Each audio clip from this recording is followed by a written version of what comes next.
एक बार फिर स्वागत है आपका आपकी अपनी क्लास ब्राइट करियर पॉइंट। आज हम यहाँ पर जो हमने केमिस्ट्री का जो चैप्टर हम स्टार्ट किए थे, केमिस्ट्री में हमने पढ़ लिया था एटॉमिक स्ट्रक्चर। एटॉमिक स्ट्रक्चर में हमने एटम क्या होता है, एटम से रिलेटेड कुछ प्रॉपर्टीज हमने स्टडी कर ली थी। ठीक है, अब एटम के अंदर भी क्या है, फंडामेंटल पार्टिकल्स होते हैं जिन्हें हम इलेक्ट्रॉन, प्रोटॉन, न्यूट्रॉन के नाम से जानते हैं।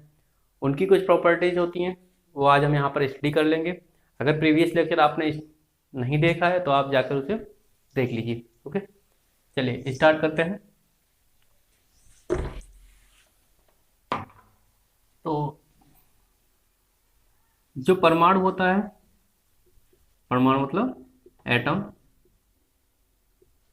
एटम मिलकर बना होता है फंडामेंटल पार्टिकल से। Fundamental particle, okay, fundamental particle. पहले क्या बताया डाल्टन ने कि परमाणु को नहीं तोड़ा जा सकता, लेकिन बाद में कुछ वैज्ञानिक आए, उसके बाद उन्होंने स्टडी किया एटम को, फिर बाद में उन्होंने बताया इसके अंदर भी सब पार्टिकल्स होते हैं जिन्हें हम फंडामेंटल पार्टिकल या मूलभूत मूलभूत कण मूलभूत कण कहते हैं। इनमें कौन कौन सा है, इलेक्ट्रॉन, प्रोटॉन एंड न्यूट्रॉन। ठीक है ना, ये क्या है, मूलभूत कण है। कोई भी एटम है तो उसके ये मूलभूत कण है। ठीक है, जब यहाँ पर आपसे एग्जाम में कोई क्वेश्चन पूछता है कि मूलभूत कण कौन से हैं, तो इलेक्ट्रॉन, प्रोटॉन और न्यूट्रॉन। बट जब हायर लेवल पे कभी क्वेश्चन होगा तो इनको भी सब कैटेगराइज में डिवाइड किया गया है। ओके, उनको हम क्वार्क्स कहते हैं। क्या कहते हैं, क्वार्क्स, ग्लूऑन्स। बहुत सारे सब पार्टिकल्स, मेसॉन्स, इनके अंदर इंटैक्ट होते हैं, मतलब बहुत सारे पार्टिकल्स इसके अंदर एग्जिस्ट करते हैं। ओके, चलिए अब देखिए, तो हम इनको इजीली कैसे समझ सकते हैं उसके बारे में देखिए। देखिए, ये एक न्यूक्लियस है, ठीक, इसके चारों ओर कक्षाएं होती हैं या ऊर्जा स्तर होते हैं। ठीक है, तो जो न्यूक्लियस होता है उसमें होता है न्यूट्रॉन और प्रोटॉन। ठीक है, न्यूट्रॉन एंड प्रोटॉन। इलेक्ट्रॉन चारों ओर मूव करते रहते हैं, इसके चारों ओर मूव करते रहते हैं। ठीक है, एक निश्चित एनर्जी स्टेट के लेवल में। ओके, तो अब यहाँ पर हम बात कर लेते हैं इलेक्ट्रॉन। तो हम तीनों ये पार्टिकल हैं, तो इन तीनों पार्टिकल के बारे में हमें इनका मास पता होना चाहिए, इनका चार्ज पता होना चाहिए, तभी तो हम इसका स्टडी कर सकते हैं। इनका मास, चार्ज पता होना चाहिए। तो हम सबसे पहले इलेक्ट्रॉन की बात कर लेते हैं। इलेक्ट्रॉन ये निगेटिवली चार्ज होता है, निगेटिव चार्ज। ओके, ये कैसे चार्ज रहेगा, निगेटिव चार्ज रहेगा। इसका जो चार्ज रहेगा, तो इसका इलेक्ट्रॉन पर चार्ज, तो ई निगेटिव डोनेशन नोटेशन जो है ई निगेटिव, तो इसका 1.6 इंटू 10⁻⁻19 कूलॉम। ओके, अब इलेक्ट्रॉन का मास, इलेक्ट्रॉन का मास क्या रहेगा, 9.1 इंटू 10⁻31 kg। बट यहाँ पर कंफ्यूजन एक कर सकता है एग्जामिनर, पिछली बार भी टीजीटी में ये पूछा गया था, क्या कंफ्यूजन कर देता है कि किलोग्राम में दिया है या किलोग्राम में दिया हो या ग्राम में दे सकता है। तो इसको आप अपनी तरीके से एडजस्ट कर लेना। जैसे इसका अगर ग्राम में लिखें तो 9.1 इंटू 10⁻28 ग्राम। ओके, इतनी बात समझ में आई। तो ये इसके इसका नोटेशन ई निगेटिव होता है, 1.6 10⁻⁻19 कूलम इस पे चार्ज होता है। इलेक्ट्रॉन का मास 9.1 इंटू 10⁻31 kg होता है। अगर वो ग्राम में पूछता है तो ये 9.1 इंटू 10⁻28। ठीक है, अब देखिए, ये तो है MKS पद्धति में। किसमें है? MKS सिस्टम में। ठीक है, ये जो हमने अभी मान वैल्यू बताई हैं ये है MKS सिस्टम में। ओके, अब देखिए अगर वो AC में पूछता है, अगर CGS पद्धति में पहुंचता है तो इसका मान होता है इलेक्ट्रॉन का चार्ज, इलेक्ट्रॉन का आवेश या चार्ज, ये हो जाएगा 4.8 10⁻⁻16 ESU। ठीक है ना, इतना इस पे जब हम CGS पद्धति में बनाते हैं तो ये इसका मान होता है। ओके, इतनी बात समझ में आई। अगर हम कोई पूछते तुमसे कि इलेक्ट्रॉन की खोज किसने की, डिस्कवर किसने किया, तो इलेक्ट्रॉन जैसे ईंट पर नाच होता है, J.J.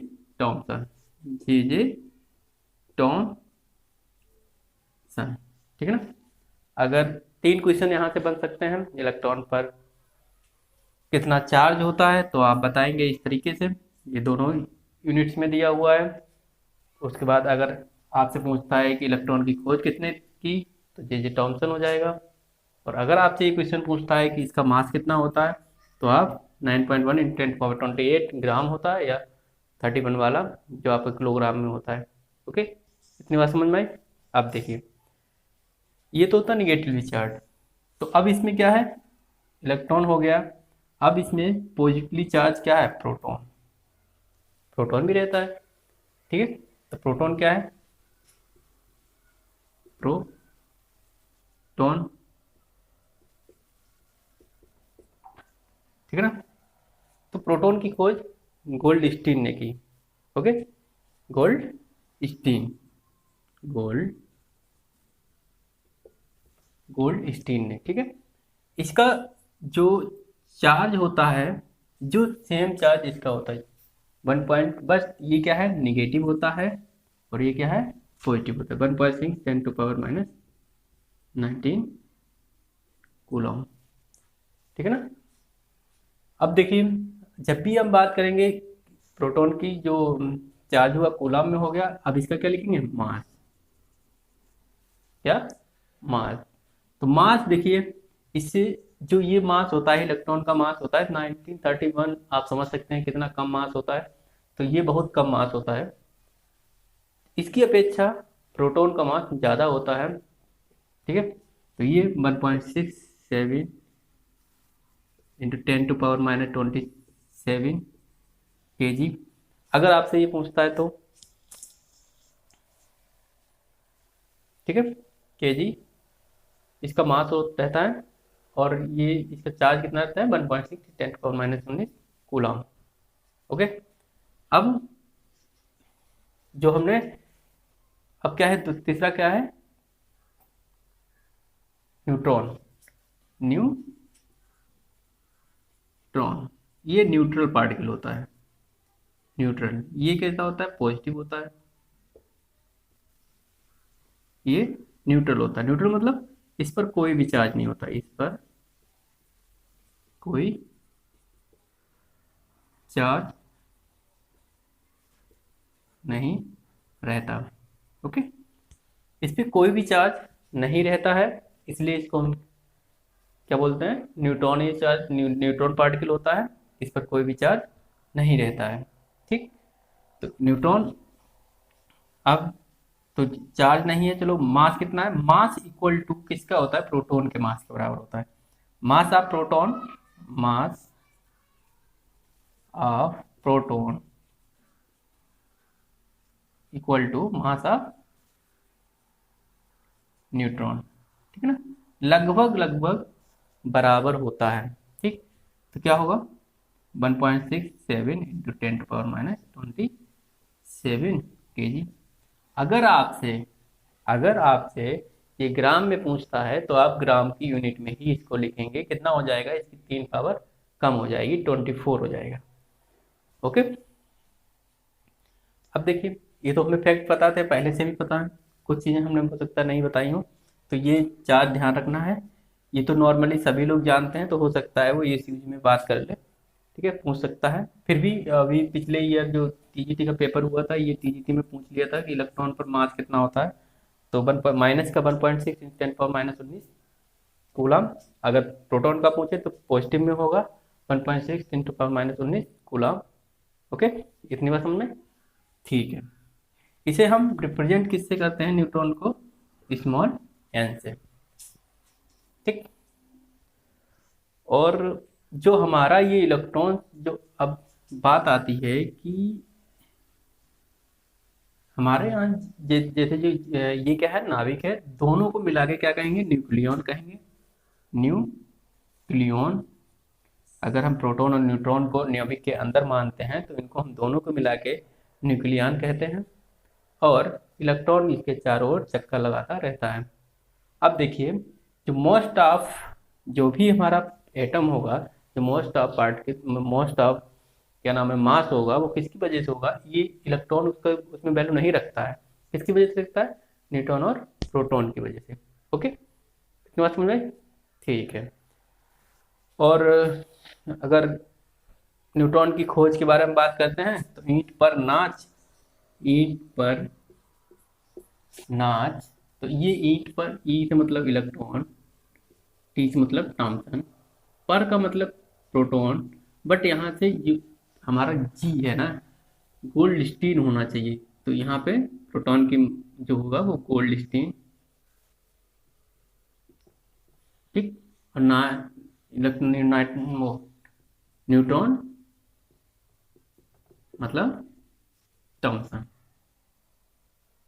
ईंट पर चैडविक, जे चैडविक, चैडविक। ठीक है ना? ये हमारी आज की बेसिक प्रॉपर्टी, जो हमारे न्यूक्लियस, उसे एटॉमिक स्ट्रक्चर होता है। एटॉमिक स्ट्रक्चर में क्या क्या होता है, इलेक्ट्रॉन, प्रोटॉन, न्यूट्रॉन, मूलभूत कण होते हैं। उसके बाद उसमें हमने पढ़ लिया कि जो इलेक्ट्रॉन है वो कितना मास रखता है, चार्ज कितना रखता है। उसके बाद हमने प्रोटॉन का भी पढ़ लिया, इसी बाद हमने न्यूट्रॉन की भी पढ़ लिया। ठीक है। अब हम बात कर लेते हैं आगे, जो, हाँ, एक और बात बतानी थी। तो इलेक्ट्रॉन का जो नाम दिया था, जैसे खोज तो इलेक्ट्रॉन की किसने की थी, जे थॉमसन ने कर दी थी। बट इसको नाम दिया था स्टोनिंग। स्टोनिंग। इलेक्ट्रॉन जो नाम दिया था, खोज कर ली थी जे थॉमसन ने, बट इसको जो नाम दिया था वो स्टोनी ने दिया था। ओके, इतनी बात समझ में? चलिए, और आज के लिए बस इतना ही। अगले लेक्चर में इससे अलग प्रॉपर्टीज स्टडी कर लेंगे एटम की। ओके, ठीक है, थैंक यू।